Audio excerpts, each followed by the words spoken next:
Hey everybody, hope everyone's doing well out there. You're probably wondering why I have crosses on this table in front of me. Well, we've discovered that our neighbor is a vampire, and unfortunately people in the neighborhood are starting to disappear. He's made threats against us. So the sun is about to set in about 10-15 minutes, so we're gonna go carve ourselves up a vampire. So we're getting ready to do battle with. His name is Jerry Dandridge, and that's why we have the crosses ready to go. We got a super soaker filled with holy water. I know I'm ripping that off from Bordello Blood, but it is sound in its premise, so we're gonna try that out. What the hell, it's worth a shot. Got a Bowie knife for close encounters. Don't know how well that's gonna work out. And we got a crossbow with some stakes that I have carved in the corner. So we are getting ready to head on over there. So, welcome to Fright Night 2011. Let's get into it.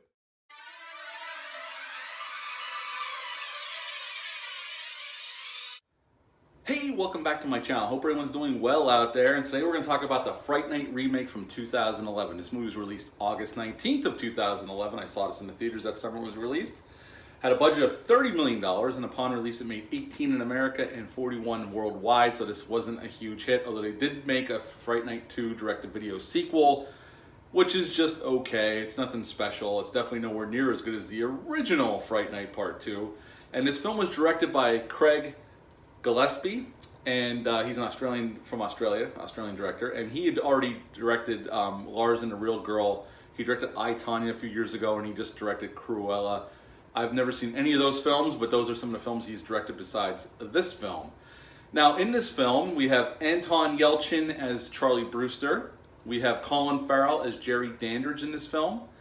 David Tennant plays Peter Vincent.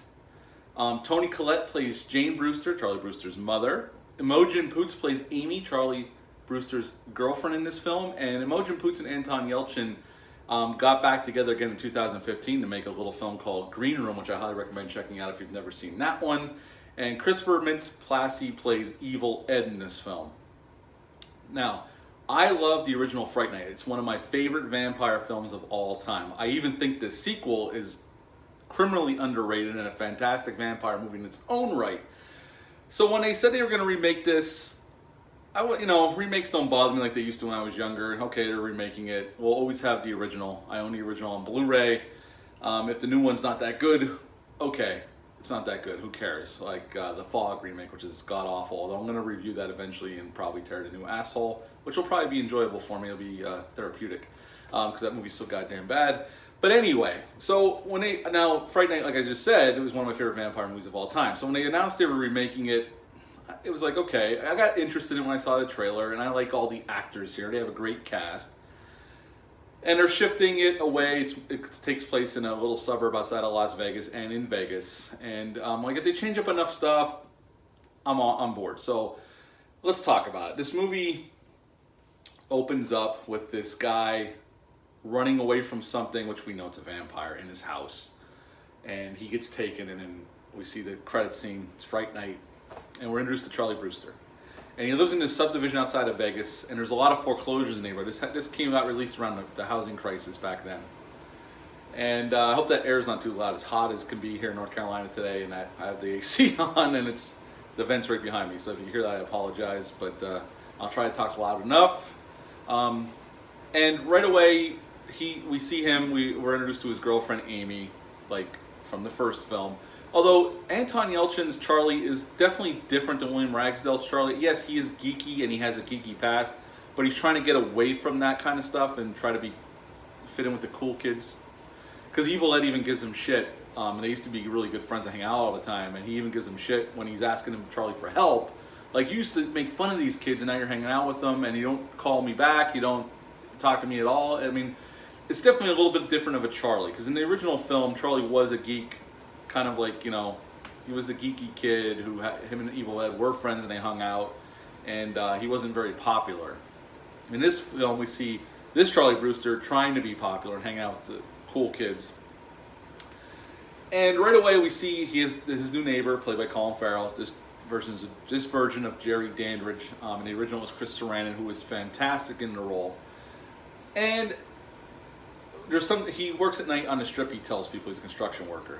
But right away, people start disappearing. kids at school are disappearing, and Evil Ed's concerned because a kid that Charlie and Evil Ed hung out with disappeared, and Evil Ed can't find him. So he tries to get Charlie to come help him go to his house and see what's going on. After Charlie leaves Evil Ed, Derry Jandridge shows up because it's nighttime and turns Evil Ed into a vampire, similar to the first film, but it just happens differently.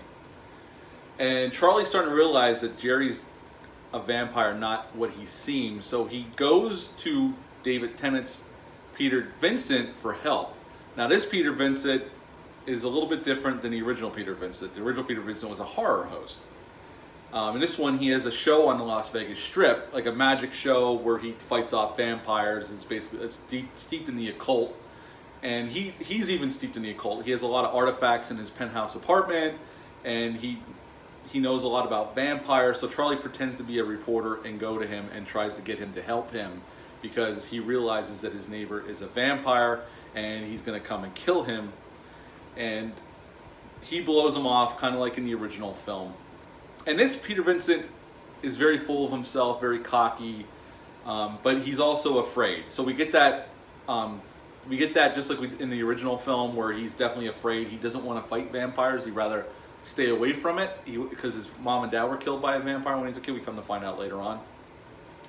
But to fast forward through some stuff, we have a chase scene in the car, and that's where we get our cameo by Chris Sarandon from the original film. He plays a motorist that runs in the back of Charlie's mom's van when they're trying to go away from Jerry. He gets killed by Jerry, and Jerry is in pursuit. Eventually, Jerry kidnaps Imogen Poots' character, and Charlie decides he has to go to Jerry's house during the day and try to kill him and get Amy back. And eventually, Peter Vincent joins him, like in the original film, and the ending takes place in Jerry Dandridge's basement. And eventually, they do kill him, which releases the vampire curse over the other people that Jerry has turned. And that is basically the end of Fright Night, 2011. Things I like about this film, I like the cast. I think the cast is really good here. I think Colin Farrell is good as Jerry Dandridge, although I will say his performance is fine. He's definitely more like the shark in Jaws. Like, he's very the alpha for sure. Like, he's putting off those vibes where he's a predator, but he knows that nobody can, like, he's confident that nobody can hurt him. And he's a little bit different than Jerry Dandridge in the original. Chris Sarandon in the original film was more suave, more quick-witted kind of vampire, but he could be menacing. He could turn it on like that. Where this Jerry Dandridge, I don't think Colin Farrell's quite as good as Chris Sarandon. It's just a different portrayal of it. I do prefer Chris Sarandon's performance in the original film to Colin Farrell, but nothing to take away from his performance. David Tennant as Peter Vincent is fine. I never watched Doctor Who, so I didn't even know who David Tennant was when they hired him to play this role. I had to do some research. I'm like, oh, he played Doctor Who, which I've never seen, good or bad. I just never seen it. Nothing against that show, but he's fine as Peter Vincent. He's definitely a different Peter Vincent than in the original film. I mean, Roddy McDowall has definitely played it differently than he does, but he's fine here. Toni Collette's great as the mom. She doesn't have a whole lot to do, but besides be the concerned mom. Imogen Poots is good. Her and Anton Yelchin played well off of each other, like they do in Green Room. Christopher Mintz-Plasse, he's fine as Evil Ed. I don't like his portrayal as much as I like Stephen Jeffries from the original film, because you can't help but to compare him, because it does take a lot of things from that original film. The original film came out in 1985. I do like this film. I think it's fun. It's a fun remake. Some of the downside is the effects. Some of the effects in this film look awful. The CGI effects are terrible in this film, and it takes me out of the film at points, especially at the end. I don't know why we keep relying on CGI in horror films when the original in 85 used makeup effects, and those effects look better than this film, and this film had more money and more technology to use. I don't know why filmmakers continue to do this. Use makeup effects. There's wonderful makeup effects artists out there. I think it was a missed opportunity. You could do something really cool with makeup effects, and you decided to do CGI. I don't understand it. I think it's lazy, number one. Not saying CGI effects are easy to do, because they're not. There's an artistry to it, no doubt. I think that some of the filmmakers just do it to be lazy. Like, oh, I don't want to be bothered with the makeup effects. It takes too long. Take the time. You had $30 million. Why not hire K&B Effects or one of the other really good makeup effects artists out there and do a makeup appliance on Jerry Dandridge? Make it look cool. Not this cartoonish CGI looks god-awful, and it hasn't aged well since 2011. That's my biggest gripe, the overuse of CGI in some scenes. It takes me right out of the film. But I do think it's a fun film. I like the cast. I like the story where it goes. It feels familiar. It takes a lot of the familiar parts of the original Fright Night. How could it not? Because that movie's so iconic in the horror, especially in the horror circles. But it does enough different things to make it fun and interesting. And again, I like the cast here. All the cast are fine. Again, Colin Farrell, I like his performance. I just prefer Chris Sarandon's performance in the original.